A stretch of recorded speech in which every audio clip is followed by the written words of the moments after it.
सांस लेने में दुश्वारी, सीने में बलगम का इज्तिमा और बार बार खांसी का आना, ना रुकने वाली खांसी का होना, इसका फौरी हल आज हम डिस्कस करते हैं। अस्सलाम वालेकुम, मेरा नाम डॉक्टर अशफाक है और मेरा ताल्लुक़ स्वात पाकिस्तान से है। आज हम चेस्ट कंजेशन के हवाले से थोड़ा सी मैं आपको एक बेहतरीन टिप बताना चाहता हूँ और साथ में आपको एक चंद होम्योपैथिक मेडिसन भी बता देता हूँ, ताकि अगर आप चेस्ट कंजेशन से मुराद ये है कि आपको अगर सीने में बहुत ज़्यादा बलगम है और आपको खांसी है, सांस लेने में दुश्वारी हो रही है, ये जो मैं आपको बता रहा हूँ ये दमे के मरीज़ भी इस्तेमाल कर सकते हैं। सबसे पहले आपने करना क्या है कि थोड़ा सा पानी आप उबाल लें और या स्टीमर आप ले लें और उसमें थोड़ा सा विक्स बाम डालें और वो विक्स के जो भाप है आपने वो दिन में 2 मरतबा कम से कम 5 मिनट के लिए लेना है।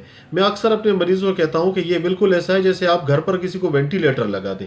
तो आजकल ये वबाई मर्ज़ चल रहा है और इस वबा में सबसे बेहतरीन रिज़ल्ट आपको यही चीज़ देगी कि आप लाजमी, अगर आपको खांसी है या नहीं है, आपको सीने में कोई बलगम या खांसी वगैरह या ऐसी कोई तकलीफ़ कुछ भी नहीं है, तो भी आप इसको लें, दिन में 1 बार लें और थोड़ा सा आप पानी उबाल लें और जब वो उबल जाए तो उसको आप चूल्हे से उतार लें और उसमें थोड़ा सा चने के दाने के बराबर विक्स बाम मिक्स कर लें और फिर उसके भाप आपने कम से कम 5 मिनट के लिए लेना है।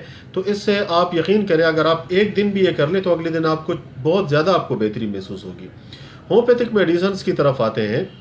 बतौर एक होम्योपैथिक मुआलिज के मैं चाहता हूँ कि आपको इसके हवाले से चंद मेडिसिन भी बताऊँ।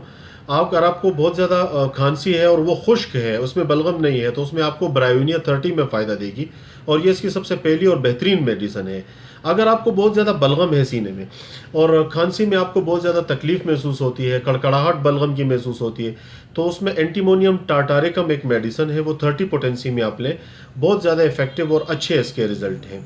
फास्फोरस, अगर आपको सीने में सुइयाँ चुभनी सी महसूस होती हैं और खांसी या सांस लेने में सीने में सुइयों की चुभन सी महसूस होती है, तो ये इसकी सबसे बड़ी अलामत होती है। फास्फोरस 30 में आप लें, दिन में 3-4 मरतबा, इसमें आपको ये बहुत ज़्यादा बेहतरीन और अच्छे रिजल्ट देगी। इपिकॉक 30 में अगर आपको खांसी के साथ कै की कैफियत महसूस होती है, उल्टी आती है या मतली की कैफियत होती है, तो इसमें अगर खांसते खांसते अचानक उल्टी हो जाती है, बलगम की उल्टी हो जाती है या मतली होती है, उसमें इपिकॉक 30 आपको बेहतरीन फ़ायदा देगी। इपिकॉक आप 30 में भी ले सकते हैं और 200 की पोटेंसी में भी आप जल्दी जल्दी करके दिन में 2 से 3 या 4 मरतबा आप ले सकते हैं, आपको फ़ायदा आएगा।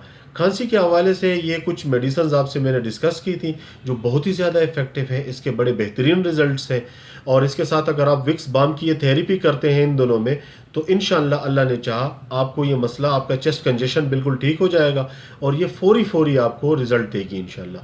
Thank you very much. अपना फीडबैक दीजिएगा और अपने कमेंट्स में मुझे बताइएगा कि आपके लिए मैं किन किन मौज़ूआत पर वीडियोज़ बनाऊँ और मुझे अपने दुआओं में याद रखिएगा। Thank you very much. अल्लाह हाफ़िज़।